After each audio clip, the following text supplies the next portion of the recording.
Goditja e eksporteve greke nga vendosja e tarifave prej presidentit Trump pritet të jetë dyfisht, veçanërisht në një kohë që Shtetet e Bashkuara po bëjnë gjithnjë më të rëndësishme si destinacion eksporti i produkteve greke.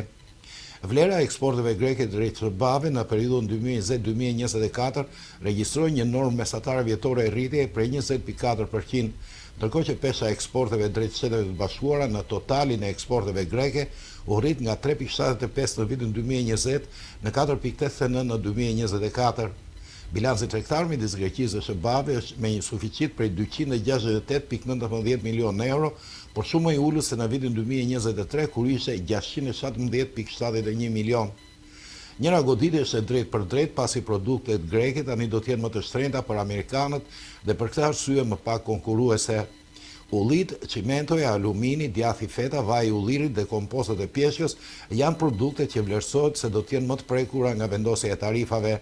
Ndërkohë bizneset greke kanë një shpresë se disa prej tyre do të përjashtojnë nga politika e re tarifore amerikane, siç ndodhi gjatë mandatit të parë të presidentit Trump me vajin e ullirit dhe ullinë e tavolinës greke.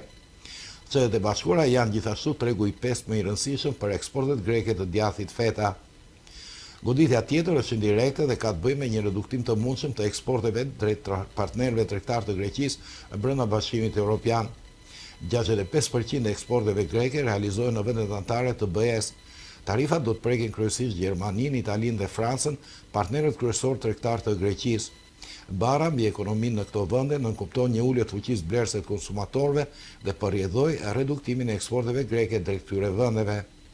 Një studim i fundit i Bankës Kombëtare të Greqisë e vlerësoi se një rritje horizontale e tarifave me 10% për gjithë produktet e eksportuara nga BE në Shtetet e Bashkuara do të reduktonte totalin e eksporteve greke me rreth 1.7% me çmime konstante dhe GDP-n greke me 0.4% deri në fund të 2026-s.